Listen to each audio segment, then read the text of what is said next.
All right, guys, welcome to the QB Spotlight YouTube show. I keep wanting to say podcast just because I'm so used to saying QB Spotlight podcast.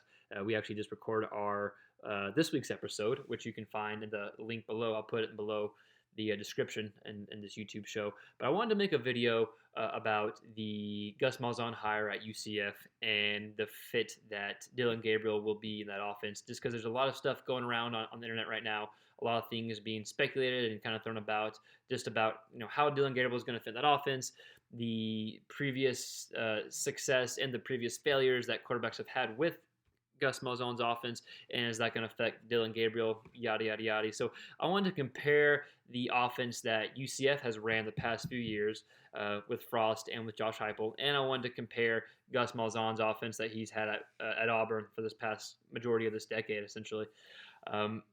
And let's talk about some similarities and some differences, and we'll jump in some films so we can see some similarities and differences, and kind of see what makes each offense unique. I'm not here to speculate if it's a good hire, how things are going to fit, but I do think it can be a good hire for UCF. And they got an elite quarterback, and they have some stellar talent at the outside receiver position. So if Gus Malzahn can mold his offense to fit his players and kind of make the players allow the players to continue the success that they've had, and I think it's going to be a good fit. Again, I just said I'm not going to speculate, and what I just do, I speculated. So again, sorry.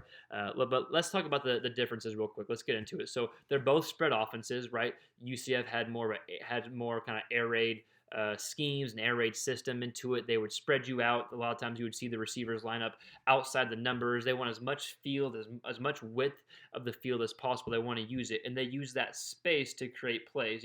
It's like they use space to get their playmakers in space and get them the ball in space. Whereas Auburn doesn't necessarily do that a whole bunch. They're sure at times, and depending what the play is, they'll have receivers lined up on the outside and outside the numbers. But they're a spread offense, but they are more of power attack on the power run, option run, RPOs. They kind of want you kind of in closer together than outside like UCF had. I would describe Malzahn's offense as a spread attack, a spread offense that runs and then sets up the pass. They want to run, and then they hit you with verticals after building up the run game. Whereas UCF's offense is going to be opposite. They're going to come out and just sling it. Dillon Gabriel was the fifth or top in the top five passing yards this year, and top five passing touchdowns this year. I think he was number 4 in passing touchdowns this year in all of college football. So UCF spread offense, they come out, they attack, they push the ball downfield, and they let that open up the run game. They have more balanced attack than most people probably think, but they let the passing attack, they let the vertical push the ball downfield. They let that open up the run game. So you're going to see differences in splits and alignment. You're also going to see differences in how they use the quarterback, and the fact that a lot of times at UCF's offense and that air raid offense, the quarterback stay in the pocket. Sure, at times Gabriel would roll out or move in the pocket, and he has the ability to do that. But when he's in the pocket, he can spin it, dime it, put it wherever he needs to put it. And when you go to Auburn's offense, you'll see the quarterback gets outside the pocket a lot. There's some bootleg, some waggle stuff, that type of schematic going on in that Auburn offense, building off a lot of misdirection, a lot of jet sweeps. They're going to kind of use a lot of pre-snap movement to try to get guys open, whereas, like we talked earlier, UCF has space to get guys open. They want to get the ball quick to those guys. So those are kind of the differences that we'll see in the offense. I do think it can be a fit. I do think it can work. I'm just going to be sitting on the sidelines and see what happens. So before I close kind of close this out, I know this is a quick video. I wanted to go ahead and show y'all some film by what I mean for the alignments, the receivers' alignments, and their splits, and how that either makes the field wider or makes the field shorter. So let's go ahead and look at these videos. We're going to compare UCF against Memphis. We're going to see a scoring drive, and we're going to see how the passing game opened up the run game, and then we're going to see a few plays from Auburn against Georgia. We're going to compare the splits between both. So here's a quick example of what I mean when I say UCF wants to widen the field. You have 2 receivers on the outside of the numbers, 9 guys inside the numbers. Watch how much space is created. Gabriel steps up in the pocket. Boom, good throw downfield. We're going to see this again coming up in the next play. So let's look at that space. 2 guys outside the numbers. It's still a quick screen, but space is created. Okay, we're going to see a few more plays coming up. Space is created. Gabriel's in the pocket, move in the pocket. Look at that space, right? Space is created before the snap, which allows space to continue to be created during the play. And watch how the run games open up. Space, space, space. Boom, able to hitch it down the middle here. Gets to the 5-yard line, and here comes the finishing touchdown coming up. But you see how the passing game opened up the run game. Now let's look at Auburn. Now you can see how they're kind of narrow. They're inside the numbers. Even the top receiver is on the numbers, right? So they're all inside the numbers. Quick screen game. And you'll see a successful run play coming up here. Watch the guard and tackle are both going to pull. You'll see the slot receiver go in motion. They're all inside the numbers. Slot receiver in motion, guard and tackle pull.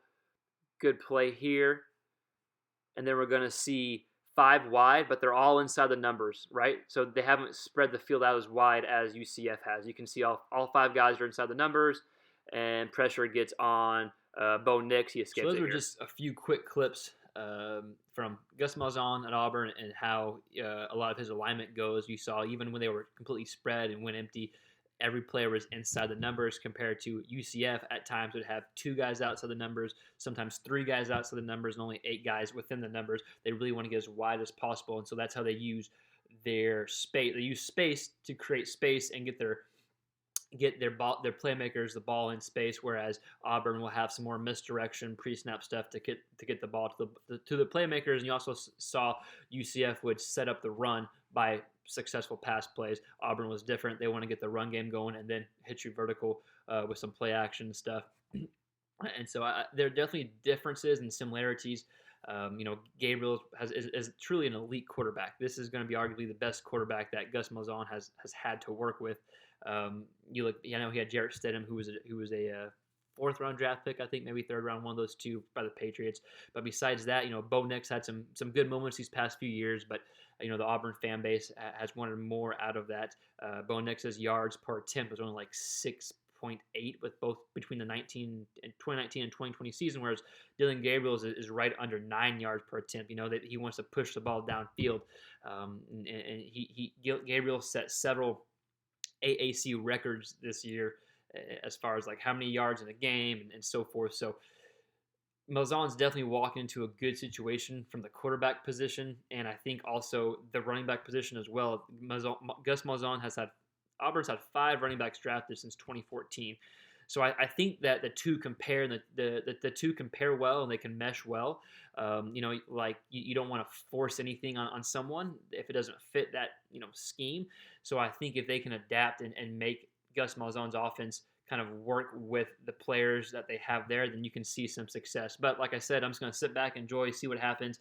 There's differences and similarities, but we'll see what happens. I think UCF fans should still be excited with the hire, and I think Gabriel is an elite quarterback, an elite talent who can find a way to be successful regardless of what offensive system he has put in. So hope you like the video. Please subscribe, like, comment, all that stuff you hear YouTube people say. They tell me it's good for the channel, so I keep saying it. And as always, if you have any questions or suggestions, please just message us. You can find us on Twitter at QB Spotlight. We also have a podcast, which I'll put the link below. So again, subscribe, like, all that stuff, and just help us grow and help us to continue to build better, to do better.